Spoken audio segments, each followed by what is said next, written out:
Hello, আসসালামু আলাইকুম। শিরুলিজ cooking world আপনাদের সবাইকে স্বাগতম। আজ আপনাদের সাথে শেয়ার করব বেলের শরবত। ব্লেন্ডার ছাড়া কীভাবে স্মুথ বেলের শরবত বানানো যায় ওইটাই শেয়ার করব। তো আর আপনারা যদি আমার শরবতের রেসিপিটা ভালো লাগে তাহলে সবাই লাইক দিবেন, শেয়ার করবেন, সাবস্ক্রাইব করবেন। আর সবাই প্রয়োজন ছাড়া বাইরে যাবেন না, ঘরে থাকবেন, সুস্থ থাকবেন। তো চলুন চলে যাচ্ছি মূল রেসিপিতে এবং বেলটা ভেঙে কীভাবে শরবত স্মুথভাবে ব্লেন্ডার ছাড়া বানানো যায় ওইটা আপনাদের সাথে শেয়ার করছি। চলে যাচ্ছি রেসিপিতে। আমি আজ শেয়ার করব বেলের শরবত। আমি এখানে একটা আস্ত বেল আমি এভাবে ফাটিয়ে এটা থেকে চামচ দিয়ে কড়াইয়ে আমি 5 মিনিটের জন্য এই বেলগুলো পানি দিয়ে ভিজিয়ে রেখেছি। এখন এগুলো আমি হাতে কষলিয়ে নেব। ব্লেন্ডার ছাড়াই আজকে আমি বেল স্মুথভাবে তৈরি করে আপনাদের সাথে শেয়ার করব।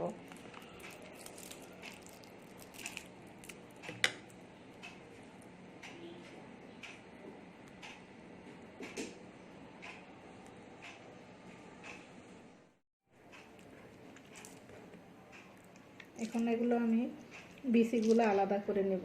হাতের যতটুকু সম্ভব কষলিয়ে আমি এটা সেঁকে দিয়ে সেঁকে তারপরে আপনাদের কাছে ফিরে আসব।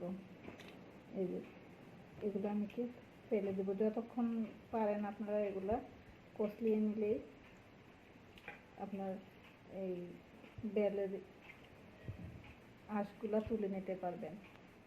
যতটুকু কষলাই নিয়েছি আর আঁশগুলো কেটে দিয়েছি। আমি এখন একটা ছাঁকনির উপরে ঢেলে নিলাম। এগুলাকে আমি সেঁকে নেব। একটা চামচ দিয়ে এভাবে আপনারা সেঁকে নেবেন। আর ইচ্ছে হলে আপনারা স্টিলের ছাঁকনি দিয়েও ছাঁকতে পারেন, তবে একটু যে ছাঁকনি দিয়ে ছাঁকেন না কেন ওটা একটু ছিদ্রটা একটু বড় হতে হবে, তাহলে আপনার এই একদম ক্লিয়ার হয়ে যাবে আর পিসিগুলো চাকনির মধ্যে থেকে যাবে। আমার এই জাকিটা খুব বেশি সময় লাগে নাই, কারণ চাকনি দিয়ে ছাকলে অনেক সময় নেবে। তাই আমি একটা ছোট জগের মধ্যে ঢেলে নিলাম। এখন এটার মধ্যে ইচ্ছে করলে আপনারা পানি মিশিয়ে নিতে পারেন, আমিও একটু হালকা পানি দিয়ে নেব। আমি 1 গ্লাস পানি দিয়ে দিলাম, কারণ বেলটা অনেক ঘন হয়ে গেছে। আর এটার মধ্যে আমি চিনি দিয়ে দিব 4 চামচ।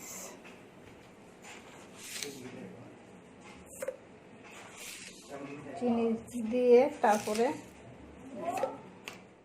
আমি চিনি দিয়ে এগুলো ভালো করে লাড়িয়ে চিনিটাকে শরবতের সাথে মিশিয়ে নেব। তাহলে চলুন আমরা পরিবেশনও চলে যাই।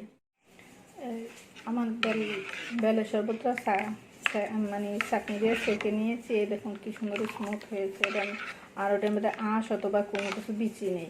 আপনারা এভাবে কম সময়ের মধ্যে বেলের শরবত করে নিতে পারবেন।